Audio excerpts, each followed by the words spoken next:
Okay, Chris back with you on CC's Aquatic Adventures, and this week's Fishy Focus is on these guys, blue Acaras. I had made a video about them having parasites, so what I'm going to do is make this the Fishy Focus of the week, and we're going to update you guys on how these blue Acaras are doing after we treated this tank with XPEL-P. Okay, so stay tuned. Okay, Chris back with you on CC's Aquatic Adventures. I'm in front of the 50-gallon custom corner aquarium. As you can see, there's a blue Acara in there. I got a Brichardi, an albino pleco, and there is a bumblebee catfish, which you never see, but he's in there somewhere. I noticed that the last couple of weeks, or last couple of days, I'm sorry, these guys weren't really eating, and I said, I wonder why. So I tried changing their food and put garlic in their food, did water changes, did all kinds of stuff, and I said, that didn't help, so let's go to the next step. Now, I keep XPEL-P in my fish room for quarantine, okay?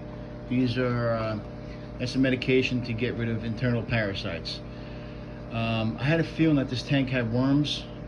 When I got these fish from a couple months ago, we did a swap on the flower horn, and we got these fish. Unfortunately, we've had some issues with sickness and fungus, and now we got, apparently these fish have parasites, because if you look on the bottom, and I did a gravel vac yesterday, there are still some worms in the gravel there.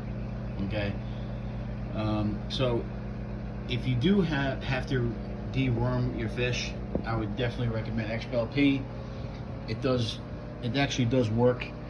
Unfortunately, I don't think that I did a good enough job when I got these fish from a breeder. I thought maybe these fish would have been okay and no sickness, because they were already, they weren't babies anymore. They were pretty much adolescents. So kind of took me for a surprise. But if you notice that your fish aren't eating and they're kind of lethargic and not really doing much of anything, I definitely would recommend just dosing the tank with XPEL-P. It doesn't really do anything to your plants. It doesn't mess around with your parameters. I would still do water changes though and keep an eye on it.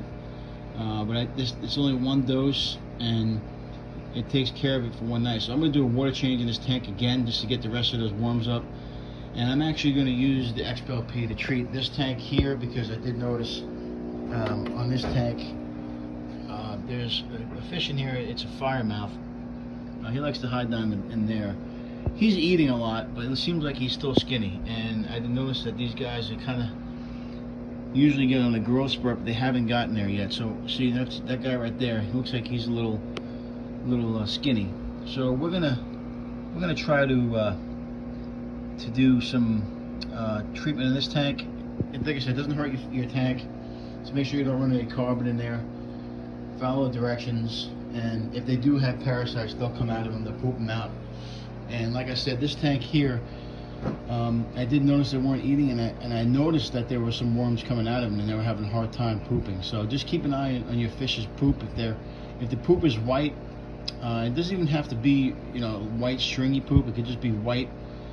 Those are really, if you look close enough, those are probably the worms coming out that were dead, that didn't make it. Whether you, I know some salts, you can get rid of it by using salt. Salt actually gets rid of parasites, but not all of them. So it'll kill some of them, not all of them. So I did notice that they were having some stuff coming out of them, but then I said, you know what, there's got to be parasites. So I decided to treat the whole tank, and now it looks like we're going to test to see if they're going to eat. So that's the biggest test, because they haven't eaten in a couple weeks. I mean, they've been nibbling when I feed them, but usually they go nuts. And I can see that they're much more active than they were. If you see them in the corner there, they're swimming around, much more active. So I'm hoping that we'll give it another day. I didn't feed them yesterday. I'll give them another day before I feed them. So I'm going to do another water change in this tank. Then I'll feed them probably tomorrow, and then we'll see if they eat.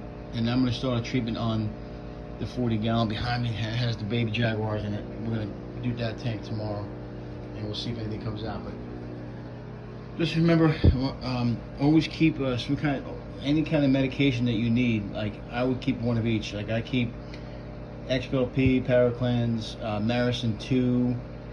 There's a bunch of different medications you can keep in your room. Antifungal, you want to keep in there, just so you have it on hand in case something like this does happen. Like I said, I noticed that I keep an eye on this tank all the time, and I noticed that these guys weren't eating, and they were kind of lethargic and just hanging out on the ground. Even the Bashardi. So treat the tank, and we'll see what happens if they eat better. I'm assuming they will, but XPLP definitely takes the worms out of them, and unfortunately it goes on the ground, so you gotta do a gravel vac. I'm gonna do another one right after I get off this video. So hope this video can help you. But yeah, definitely use an XPLP or any kind of parasitical. I mean, I always use that word parasitical. It's parasitic medication, whether it be XPLP or API products, whatever you guys use. But definitely, I like to quarantine my fish with that stuff, but apparently I don't remember if I did quarantine this tank or not. I don't think I did. I definitely didn't quarantine the blue Acara. I thought they were coming from a good, reputable breeder. So apparently it wasn't, because a lot of the fish I got from him were sick. So we're gonna go through, and like I said, we're gonna medicate and treat all the fish I got from him with parasitic medication, and hopefully any fish that do have worms, it'll make them feel better and make them be able to eat. So that's your DIY tip today. And obviously I told you I would start doing videos on specific breeds of fish. This is one of my favorites, the blue Acara. They're just so cool, and they're pretty, and I'm hoping to get these guys to breed. There's a breeding pair in there. Hopefully they'll get some babies, but we'll do a profile on the species in this fish room upcoming here this week. But for now, if you can't own them, rehome them. And I always say this: if you can afford to get medication, always keep one of each on hand, just in case something like this does happen. Thanks, guys. Have a good day. So updating these guys, they're eating much better. They're swimming around much better. They're very, very happy. We're happy about that. As you can see down the bottom there, they're eating some zucchini. Well, not eating it right now, but you can see the mess they made. And there's also a Placosmus in there that likes to eat it, an albino. So he likes to eat zucchini too. But this week's Fishy Focus is on these guys. I got these guys from a breeder. I already had one in here, so they kind of like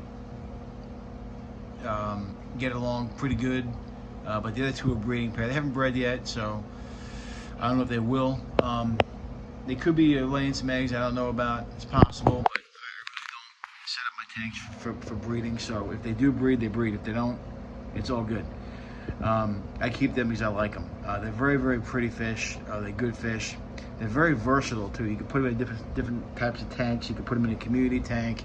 Obviously, you want fish that are about the same size, a little bit, medium size, so they don't go after them. But that's like any other fish. So you really want to make sure that you put fish in there that aren't small enough for them to eat. But that's any fish. But you can put them in.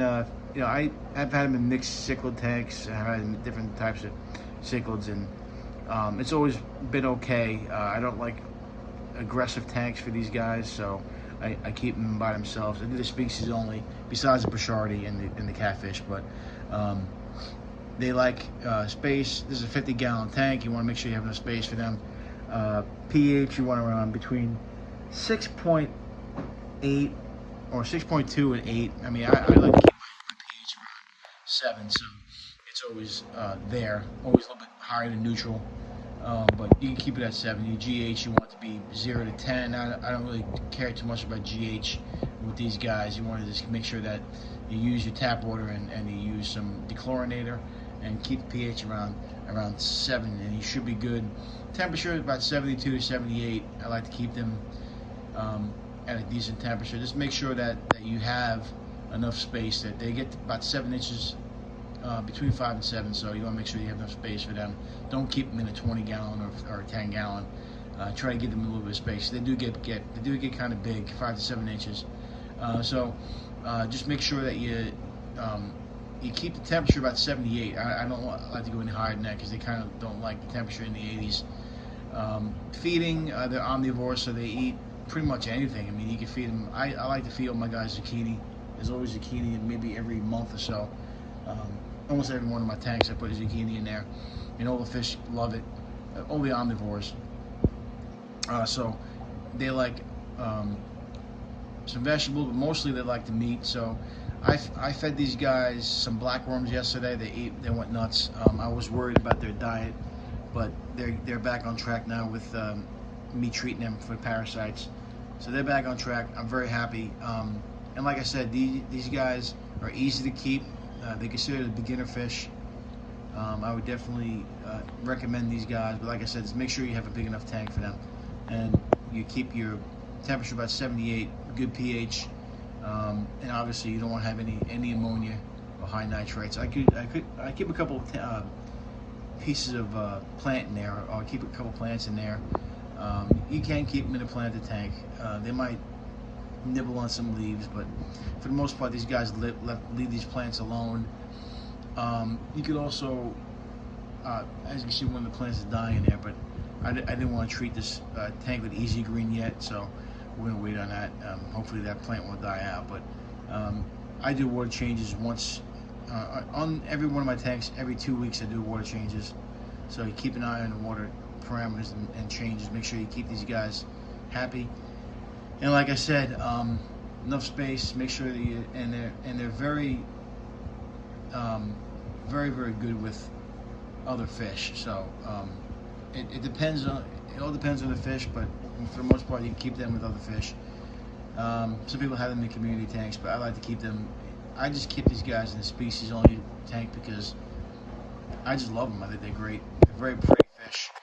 They get about 7 inches, like I said, so be prepared for them to grow a little bit. But yeah, it's a great fish, great beginner fish. You know, if you're wondering what fish to get to start with, I always recommend tetras, but these guys are good beginner fish too. Like I said, they're pretty peaceful. You can put them in some pretty good pH. You know, like I said, 7 to 8 usually is good for cichlids, but you know, they're very, very versatile. So you could definitely put them in different temperatures and different pH. So like I said, always keep the water clear for these guys. Feed them good pellets, good flake. Always keep some live stuff on hand. Bloodworms. They're like brine shrimp, mysis shrimp, all that good stuff. So yeah, great fish. I definitely highly recommend them. They're one of my favorites, and just be careful not to put them in a too aggressive tank because they are not aggressive. You hear cichlid, they think they're aggressive, and they can be aggressive to each other at times. But as far as other cichlids, you don't want them in with other cichlids. I tried it one time.